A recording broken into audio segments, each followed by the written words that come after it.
Hey everybody. So I'm coming out of the week where I ran the Over It workshop, which is where I break down in really simple steps how to get over your ex, heal your heart, and really enjoy the next chapter of your life and have the next chapter of your life be a life that you actually want to live, a chapter you actually want to step into. And leading up to the workshop, something that I really had been thinking about is what are all the myths that we are told by society, by other people, on what it takes to get over an ex and how to move on, how to move forward. And so I thought I would do a podcast episode about it. I thought that I would, probably get on my soapbox a couple of times, but it's my podcast, so I'm going to do it. And to just really clarify why these things are myths, why they don't actually help you, and why you should just ignore them when anybody tells you that it is one of these three things that it takes to get over an ex. So without stalling, I'm just going to jump in right off the bat with the number one culprit of why people are not getting over their exes, and that is the idea that it just takes time. No, it doesn't. No, it doesn't. If it just took time, then there wouldn't be people who are out here weeks after a breakup or months or years after a breakup still hurting, still hung up on their exes and still feeling like they haven't really moved on. The idea that getting over an ex just takes time is simply not the case, because what time is time as a container for conditions to exist in. And the way to change those conditions is to change the actions and the thoughts and the experiences that happen within the container of time. Now, it may take time to learn different skills to help you move forward. It may take time to restructure your life and get things in place, but the idea that it just takes time to get over somebody is not true. I think we can lean into the idea that it just takes time for a couple of reasons. And the first is because when you're leaning on friends or family, let's just be real. Sometimes people don't know the right thing to say. Sometimes people don't really know how to support you and how to hold you. And that doesn't mean that they don't care. It doesn't mean that they don't want to try and support you. It just means that they don't really have the right words to say. And so they say what they've heard their entire lives and what they thought helped them, which is that it just takes time and that you just have to wait it out. But if you are thinking the same thoughts and feeling the same feelings and taking the same actions and falling into the same patterns, then you are not going to be moving on from your ex. You're going to start spiraling and looping and staying stuck and then beating yourself up and shaming yourself because you're not over someone, but you think you should be over them by now. Or you think that a lot of time has passed and how come you're not over them by now? And something must be wrong with you, or you must be wrong, or there's something wrong with your process. But the reality is, it's just that it doesn't just take time. I think some of the other reasons why people lean into this time idea is because the other option is putting in the work. And I don't say that harshly by any means. Most people do not get taught the tools and practices to move through a breakup and to support themselves in that way. But I also think that sometimes we don't want to put that responsibility on ourselves. We want there to be an easier option. And the idea of waiting things out can feel like the easier option a lot of the times than, grieving and feeling your emotions and changing your thoughts and changing your behavior patterns. Like, I understand how that can feel like a lot. It certainly has felt like a lot for me over the years.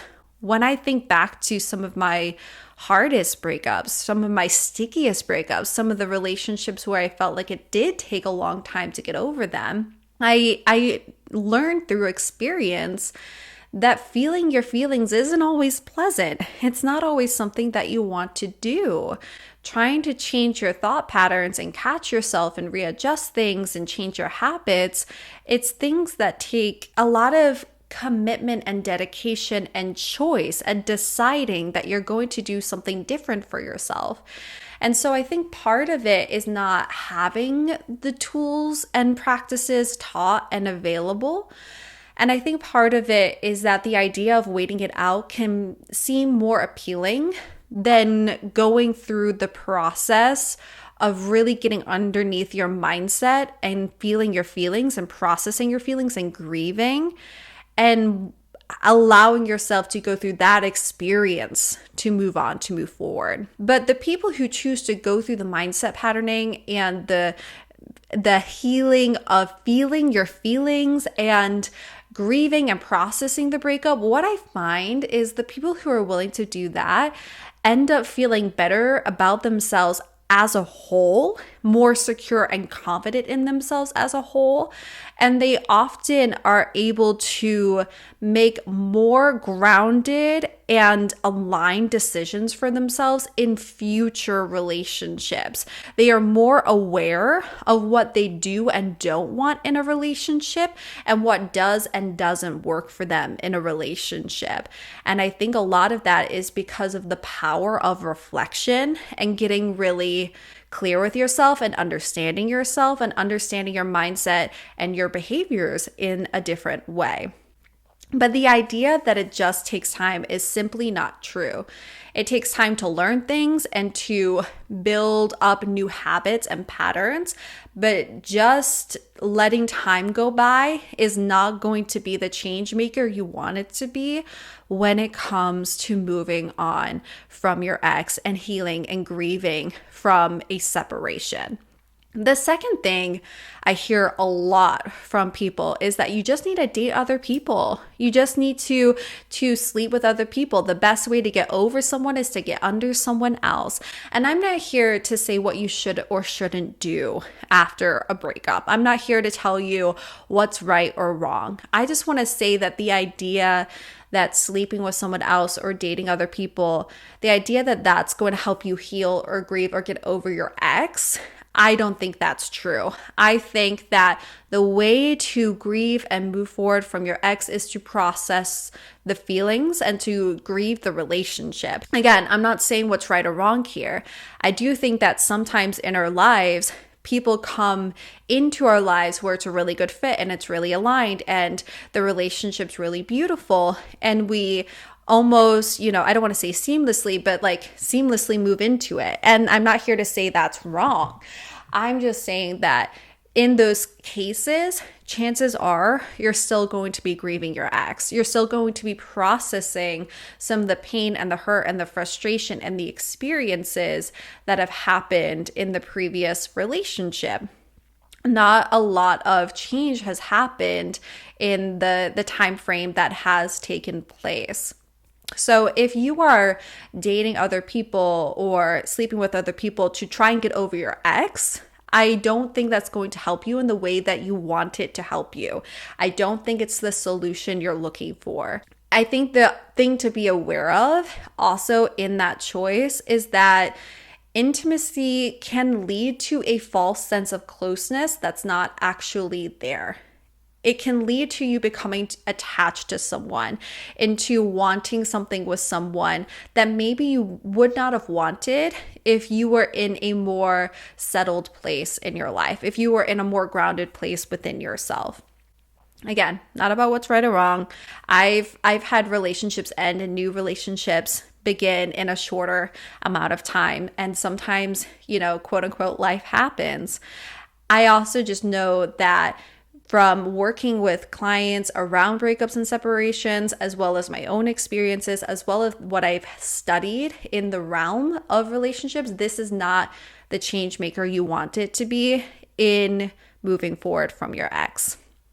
And then the last thing that I absolutely get worked up about is distractions. Thinking that you just need to distract yourself. You just need to pay attention to other things. You just need to distract yourself and get over it and move forward and focus on other things and dive into work and dive into new hobbies. And is there an element of distraction or taking your mind off of things? Yeah, there is. Alongside grieving, alongside processing.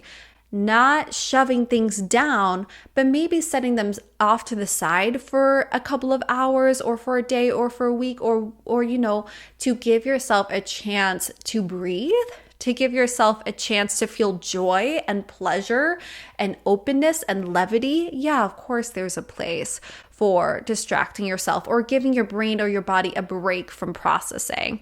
But I think a lot of the time, people don't use it in that way. They use it as a way to shove down their emotions. But shoving your emotions down is just saving your emotions for later. They're not going anywhere. You can't outrun them. They're with you because it's a part of who you are and part of your experience. And the way to let go of them is to process them and to allow yourself to feel them. It's not to distract yourself all the time. And I think we live in a society where distraction has become so normalized. It's become such a norm. We have our phones in our pockets. If we're uncomfortable at a coffee shop, we don't have to sit in that discomfort. We can pull our phone out. We can scroll and watch a bunch of videos on Instagram. We can text a friend when we're feeling lonely. We don't have to sit with that discomfort. And I think that part of the reason now that it's so hard for people to sit in discomfort is because it's so easy to be distracted by comfort. Discomfort's uncomfortable. It's in the name. It's hard, but also to move through a breakup and to allow yourself to get to the other side in a grounded way, in a place where you come out feeling more secure in yourself, where you feel like you know yourself better, you know what you want more, you know where you want your life to go, what kind of people you want to surround yourself with, who you want to date. That's not going to come from distraction. And the world is going to be really good at giving you distractions, pull your attention to the next dopamine hit.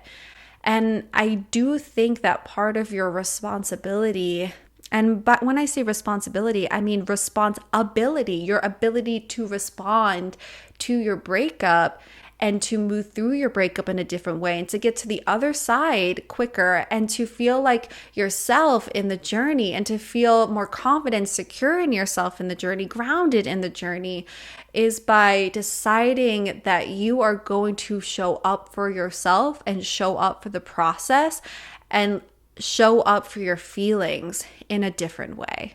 You're going to hold space for yourself in a different way. And so it doesn't mean that you don't ever take a break from the breakup, because it can also, be very easy to ruminate and spiral. It's about knowing yourself and tapping into your intuition and saying, hey, intuition, like, which way do I need to lean right now? But I think that we really, as a culture, naturally lean into distraction. And then similar to the time, people tell us that always, right? Like that's one of the quickest things people say. Oh, you just need to distract yourself. You just need to focus on other things. You just need to pour yourself into work. You just need to get back out there. And I think part of it is because people don't quite know what to say or how to support. I also think that it feels more pleasant, quote unquote, and convenient to just distract than to allow yourself to really process and grieve the relationship. Breakups can be really hard and uncomfortable, and there's not a lot of support out there. So often we are shamed for grieving a relationship and grieving and hurting and letting go of relationships. We're shamed and we're just told that we need to move on and forget about them and go out and party and drink and see other people. And we never hold space and compassion for ourselves to actually grieve. And so my deep invitation, if you are in it right now, if you are in a separation right now, is to allow yourself to process and grieve. Allow yourself a moment to be in it. Because it might seem like a paradox, but that is actually going to help you get to the other side so much faster with so much less frustration and pain along the way. If you found this helpful, you can still grab the workshop. The live version already happened, but you can still get the replay version of the workshop and the workbook. Just go ahead into the show notes, or if you're watching this on YouTube, you can go ahead into the description and there'll be a link there for you. And also, if you really want to give yourself a moment and space to process the breakup and to rework some of the thought patterns and behavioral patterns that may have led to the breakup or may have been a part of the previous relationship that you don't want to take with you into the next relationship, if you want to rebuild your relationship with yourself and grow in your confidence and feel secure in yourself and feel secure in your relationships as a whole, I want to let you know that I do have 3 one-on-one coaching spots opening up in February.